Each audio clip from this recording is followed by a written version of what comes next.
রাজ্যের রাজা অরিন্দম ছিলেন খুবই সাহসী মানুষ। ছোটবেলা থেকেই তিনি বন জঙ্গলে ঘুরতে ভালোবাসতেন। রাজ্যের শান্তি শৃঙ্খলা বজায় রাখতে মাঝে মাঝে তিনি নিজেই শিকারে যেতেন, যাতে বনাঞ্চলের অবস্থা, পশু পাখির সংখ্যা, মানুষের নিরাপত্তা, সবকিছু নিজের চোখে দেখা যায়। একদিন ভোরবেলা তিনি মাত্র 2 জন দেহরক্ষী নিয়ে ঘন জঙ্গলে শিকারে বের হলেন। আকাশ ছিল একেবারে পরিষ্কার। হালকা কুয়াশার মধ্যে বনটা দেখতে ছিল অন্যরকম সুন্দর। প্রথমে সবকিছু স্বাভাবিক ছিল।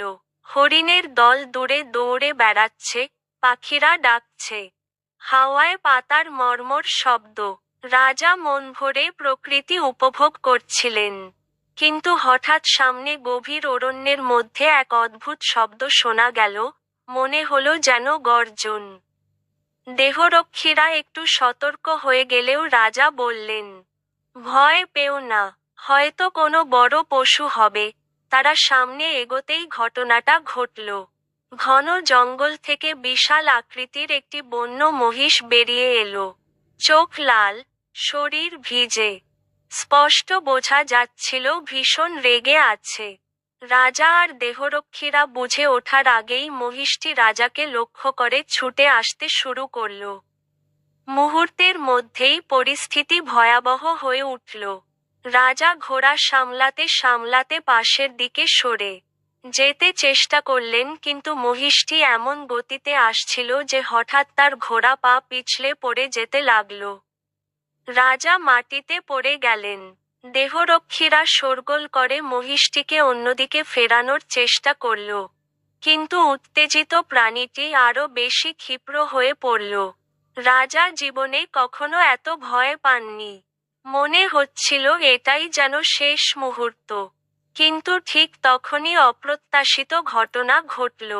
কাছেই একটি বড় গাছের নিচে লুকিয়ে থাকা আরেকটি হরিণের দল দ্রুত দৌড়ে বেরিয়ে এলো। মহিষটি তাদের দেখে দিক পরিবর্তন করল এবং পুরো গতিতে অন্যদিকে ধাওয়া করতে লাগল। এই সুযোগে দেহরক্ষীরা দ্রুত রাজাকে তুলে নিল। রাজা কিছুটা কাঁপছিলেন। শ্বাস স্বাভাবিক হচ্ছিল না। তাকে ধরে বনপ্রান্তের নিরাপদ স্থানে নিয়ে যাওয়া হলো।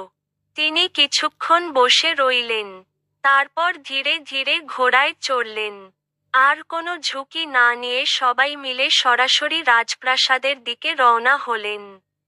রাজদরজায় পৌঁছানোর পর রাজমাতা সহ সবাই আতঙ্কিত হয়ে ছুটে এলেন। রাজা আশ্বস্ত করলেন যে তার কোনো আঘাত লাগেনি, কোনো ক্ষতি হয়নি, তবে তিনি জীবনে কখনো এত ভয় পাননি। এক ঝটকায় বুঝতে পেরেছিলেন, প্রকৃতি কখনো কখনো চমকে দিতে পারে, আর মানুষ যতই শক্তিশালী হোক, বিপদ এলে সে অসহায় হয়ে যায়। রাজা নিজের অভিজ্ঞতা থেকে বুঝলেন, সাহসী হওয়া ভালো, কিন্তু সতর্ক আরও জরুরি। তিনি সিদ্ধান্ত নিলেন, এরপর থেকে শিকারে গেলে যথেষ্ট প্রস্তুতি নিয়ে যাবেন এবং অপ্রয়োজনীয় ঝুঁকি নেবেন না। সেই রাতে রাজা অনেক ভেবে বলেছিলেন, আজ আমার জীবন রক্ষা পেল কেবল প্রকৃতিরই কারণে। হরিণের দল না আসলে আজ ইতিহাস অন্যরকম হতো। এভাবেই একদিনের শিকার হয়ে উঠেছিল এক জীবনের শিক্ষা। আর রাজা বেঁচে ফিরেছিলেন এক মহা বিপদ থেকে সম্পূর্ণ অক্ষত অবস্থায়।